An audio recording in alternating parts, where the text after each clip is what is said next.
Hello दोस्तों। आज हम बात करेंगे जो ईरान के अंदर किस तरह का जो वॉर चल रहा है।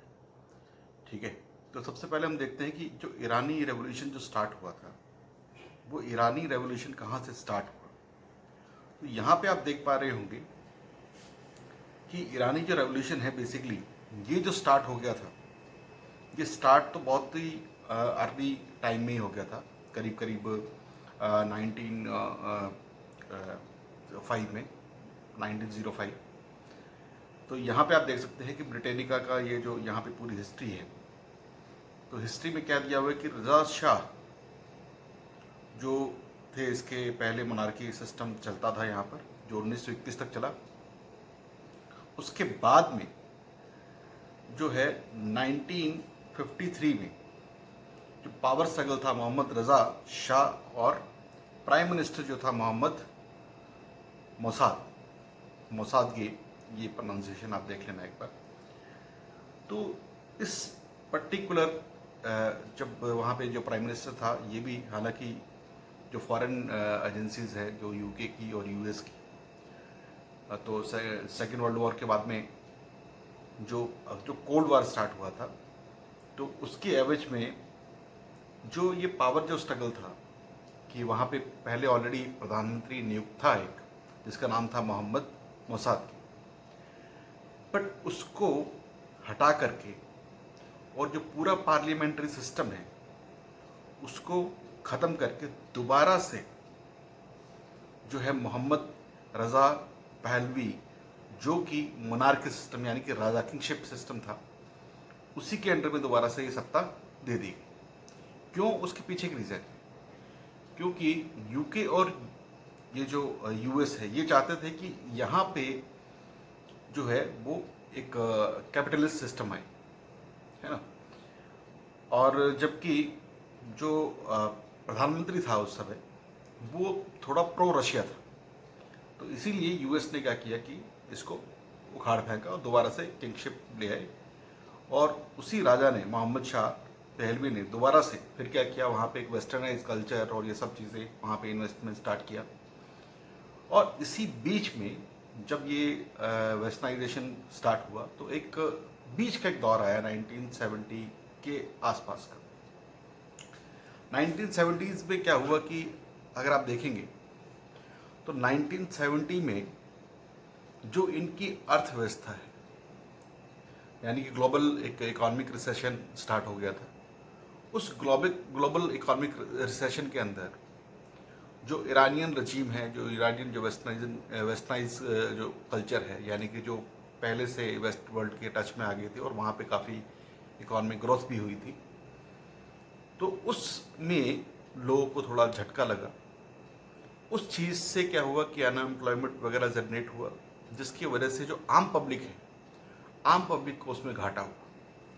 तो आम पब्लिक को जब इस तरह का, जब आपको लॉसेस जो बियर करने पड़े इंटरनेशनली, क्योंकि उस समय आपका रिसेशन था, तो उस चीज़ का फ़ायदा उठा करके यहाँ पे अगर आप देखेंगे एक फिगर, ये है रूहुल्लाह खुमैनी, जो पहले जो जिसे हम कहते हैं कि सुप्रीम पावर, जो इनकी अर्थव्यवस्था है, यानी कि ग्लोबल एक इकोनॉमिक रिसेशन स्टार्ट हो गया था। उस ग्लोबल इकोनॉमिक रिसेशन के अंदर जो ईरानियन रजीम है, जो ईरानियन जो वेस्टर्नाइज जो कल्चर है, यानी कि जो पहले से वेस्ट वर्ल्ड के टच में आ गए थे और वहाँ पे काफ़ी इकोनॉमिक ग्रोथ भी हुई थी, तो उसमें लोगों को थोड़ा झटका लगा। उस चीज़ से क्या हुआ कि अनएम्प्लॉयमेंट वगैरह जनरेट हुआ, जिसकी वजह से जो आम पब्लिक है, आम पब्लिक को उसमें घाटा हुआ। तो आम पब्लिक को जब इस तरह का, जब आपको लॉसेस जो बियर करने पड़े इंटरनेशनली, क्योंकि उस समय आपका रिसेशन था, तो उस चीज़ का फ़ायदा उठा करके यहाँ पे अगर आप देखेंगे एक फिगर, ये है रूहुल्लाह खुमैनी, जो पहले जो जिसे हम कहते हैं कि सुप्रीम पावर, जो यानी कि जो वेस्टर्नाइजेशन का जो विरोध कर रहे थे, जो ओपन कल्चर का विरोध कर रहे थे, यानी कि ये एक इस्लामिक क्लरिक था तो ये चाहता था कि यहाँ पे शरिया लॉ इस्लाम के हिसाब से रूल हो, वेस्टर्नाइजेशन कल्चर का ये विरोध करते थे। तो सबसे पहले ये जो है, क्योंकि ये 1964 से एक्साइल में था, इसको बाहर निकाल दिया था, क्योंकि उस समय ये जो राजा जो मोनार्की सिस्टम चल रहा था उसकी सबसे बड़ा विरोधी था ये। तो ये खुमैनी, जिसका नाम अयतुल्ला खुमैनी था, बेसिकली अभी का जो लीडर है वो अयतुल्ला खुमैनी नहीं है, वो अली हुसैनी खुमैनी। ठीक है, तो इस चीज़ में फ़र्क समझना बहुत ज़रूरी है।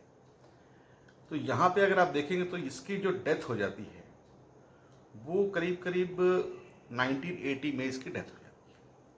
इसके बाद में जो सीट में यानी कि पावर में जो आता है उस शख्स का नाम है अली हुसैनी खुमैनी, जो कि आज के दिन भी पावर में है। इसको आप देखेंगे तो ये अली हुसैनी खुमैनी है, ये भी इन्हीं का ही पार्टी से था। तो उसके जस्ट 1980 में उसके मरने के बाद में इसने सत्ता संभाली, और इसके बाद से यानी कि इस शख्स के आने के बाद से जो है पूरा का पूरा ये जो सीन है पूरा ईरान का वो चेंज हो गया। क्यों? क्योंकि इसने सबसे पहले इस्लामिक जो रेवोल्यूशनरी गार्ड है IRGC, ठीक है, ये इसने डेवलप किया। उसके बाद में कई जो साइंटिफिक प्रोग्राम हैं, making considerable advances to education, है ना, ट्रेनिंग, और ये इंटरनेशनल सैंक्शंस जो इसके ऊपर लगे उस समय ईरान के ऊपर, जो ईरान से क्योंकि वो उस समय न्यूक्लियर प्रोग्राम फैसिलिटी वगैरह ये सारी चीज़ें जो है उस समय की जो न्यूक्लियर प्रोग्राम फैसिलिटीज़ को है मिसयूज़ करना इसने शुरू किया था। तो सारी प्रॉब्लम की जो जड़ है आज के दिन, जिस तरीके से पूरा वर्ल्ड वाइड, जो आपने अभी सुना होगा कि जो ये थ्रेट है, जो बेंजामिन नेतन्याहू कह चुके हैं कि जो पूरे इस फसाद की जड़ है, तो वो बेसिकली ये आदमी है। अब देखते हैं कि अभी जो US ने सबसे भारी जो अटैक किया है वो करीब 4 जगह किया है, 3 जगह, जिसमें फोर्जो जो है, फोर्दो न्यूक्लियर साइट जो है फोर्दो,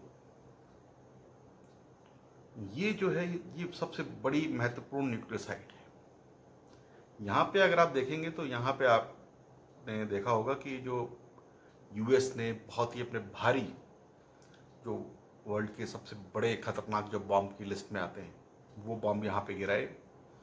और अगर आप इसकी लोकेशन देख पा रहे हो यहाँ पर, तो मैं आपको दिखाता हूँ। इसकी जो लोकेशन है वो कॉम यहाँ पे आप देख रहे हैं, ये कॉम में ही ये जो पैदा हुआ था ये अल हुसैनी खुमैनी, ठीक है। और यहाँ पे आप देख पा रहे हो कि ये तेहरान से कॉम, और कॉम के बाद में आप फोर्दो, ये जो फोर्दो है ये बिल्कुल बिल्कुल नज़दीक ही है। एक्चुअली ये हिली